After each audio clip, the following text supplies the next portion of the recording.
มื่อเราต้องการวัดความยาวของวัตถุชิ้นหนึ่งอุปกรณ์อย่างหนึ่งที่หาได้ง่ายก็คือไม้บรรทัดซึ่งเราก็จะนำขอบซ้ายของวัตถุเลื่อนไปให้ตรงกับขีดศูนย์ของไม้บรรทัดจากนั้นเราจะดูว่าขอบขวาของวัตถุซึ่งเป็นตำแหน่งเดียวกับที่ลูกศรสีแดงที่เห็นอยู่นะครับชี้ตรงหรือใกล้เคียงกับขีดใดของไม้บรรทัดของเราแต่เมื่อเราลองคิดดูถึงตำแหน่งที่เป็นไม่ได้ของลูกศรนะครับเราก็จะเริ่มเห็นแล้วว่าเราอ่านค่าจากไม้บรรทัดได้ไม่ค่อยละเอียดสักเท่าไหร่นะเพื่อให้เราอ่านค่าตำแหน่งของลูกศรได้ละเอียดมากขึ้นเราจะนำสเกลอีกชุดมาแทนที่ลูกศรของเราครับในตอนนี้เราจะมีสเกล2อันก็คือสเกลหลักด้านบนซึ่งเราจะสมมุติว่าแต่ละ1ช่องหลัก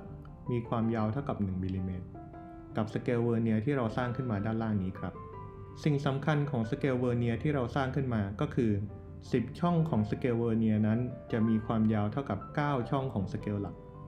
ซึ่งก็หมายความว่าแต่ละช่องของสเกลเวอร์เนียร์นั้นมีความยาวเท่ากับ 0.9 มิลลิเมตรนั่นเองครับด้วยเหตุนี้ช่องของสเกลเวอร์เนียร์นั้นจะมีความยาวน้อยกว่าช่องของสเกลหลักเล็กน้อย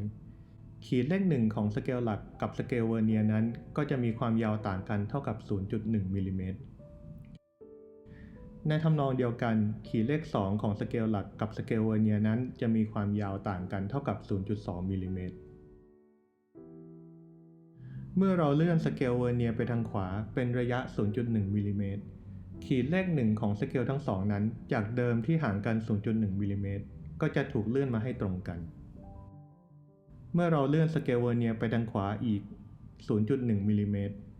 แปลว่าเราได้เลื่อนสเกลเวอร์เนียร์มาแล้วทั้งหมด 0.2 มิลลิเมตรขีดเลข2ของสเกลทั้งสองนั้นก็จะถูกเลื่อนมาให้ตรงกันด้วยหลักการนี้นะครับทุกๆครั้งที่เราเลื่อนสเกลเวอร์เนียร์ไปเป็นระยะ 0.1 มิลลิเมตรขีดที่ตรงกันของสเกลหลักกับสเกลเวอร์เนียร์ก็จะค่อยๆเลื่อนไปตามที่แสดงให้เห็นนี้ครับ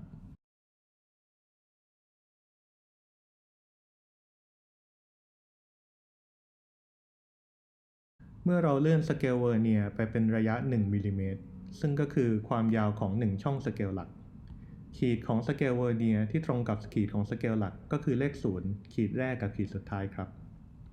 หลังจากนี้ถ้าเกิดเราเลื่อนสเกลเวอร์เนียร์ต่อไปอีก 0.1 มิลลิเมตรความยาวทั้งหมดจะกลายเป็น 1.1 มิลลิเมตรขีดที่ตรงกันก็คือขีดเลข1เมื่อเราเลื่อนไปอีกเป็น 1.2 มิลลิเมตรขีดที่ตรงกันก็จะเป็นขีดเลข2นั่นเองครับ